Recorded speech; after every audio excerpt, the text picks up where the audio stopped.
Ngayon nga mga kamix ay itatry natin ang ating DJI Neo 2 kung pwede siyang gamitin sa pagbablog dahil pupunta naman tayo ng tindahan ngayon. Itatry natin kung safe ba siyang gamitin sa daan. Dahil ito mga kamix ay ang ating mode ay ang follow mode. Kaya susunod siya sa atin kung saan tayo pumunta. Dahil gusto ko rin talagang malaman kung ano pa yung mga future na pwedeng gawin ni DJI Neo pag naka-follow mode siya. Dahil ang alam ko dito mga kamix ay pwede rin natin siyang kontrolin gamit ang ating kamay. Itataas mo lang yung iyong kamay tapos igagalaw mo lang siya kung kaliwa or kanan, kung itataas mo or ibababa mo para tumapat sa ating mukha. Kung makikita nyo naman mga kamix ay napakaganda naman talaga ng kaniyang stabilization. Dahil nasusundan naman talaga tayo ng maayos ng ating drone. Medyo malayo-layo din ang tindahan kaya naman itinry ko lang din siya talaga kasi ang daan dito is maraming puno at ang kabila naman ay may pader pa. So titingnan natin kung tayo ay mababangga yung drone natin sa mga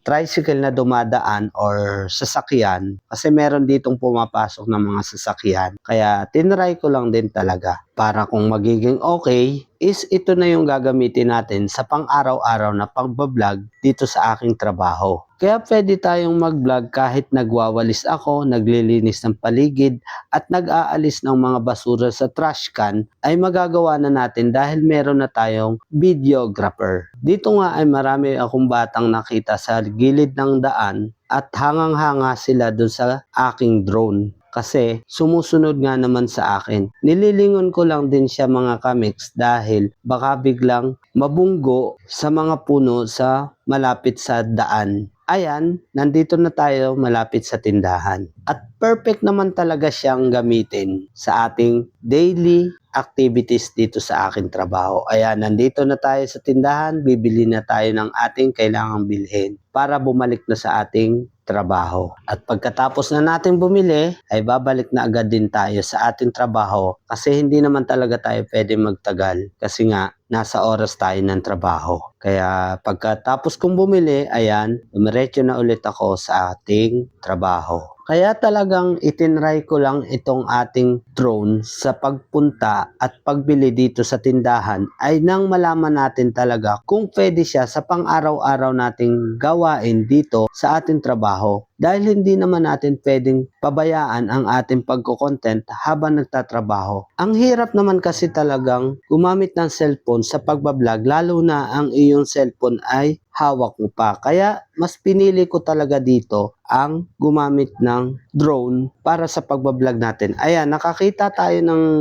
tricycle na kasalubong natin. Kaya nilingon ko mga kamix yung ating drone kasi baka kung ano mangyari. Para sa akin mga kamix, perfect siya para sa akin sa pagbablog ko. Pero hindi ko lang alam mga kamix sa iba kung magkakaigi siya. Pero para sa akin is okay siya. Kasi nasusundan naman niya tayo sa lahat ng kilos ko dito. Ayan, kung makikita nyo stable pa rin siya sa pagsunod sa atin. Nakapunta na tayo ng tindahan, pabalik na tayo ng ating trabaho. So hanggang ngayon nakasunod pa rin siya. At para talaga sa akin, sa ginagawa ko sa araw-araw dito sa aking trabaho is mai-recommended ko siya as self-videographer. Dahil nga ngayon is nag-uumpisa pa lang tayo, kailangan din talaga natin gumawa ng paraan kung papaano mapapadali ang ating pagko-content habang tayo nagtatrabaho. Kaya sa mga small content creator dyan or nag-uumpisa pa lang sa mundo ng pagbablog ay huwag kayong tumigil at huwag kayong sumuko. Ang gawin nyo, mag-ipon kayo para makabili kayo ng kung anong kailangan nyo, kung ano man yung content na ginagawa nyo. At malapit nang matapos ang video na to, paki-comment naman kung tagasan ka para alam ko kung hanggang saan nakarating ang video na to. Hanggang dito na lang, yun lang.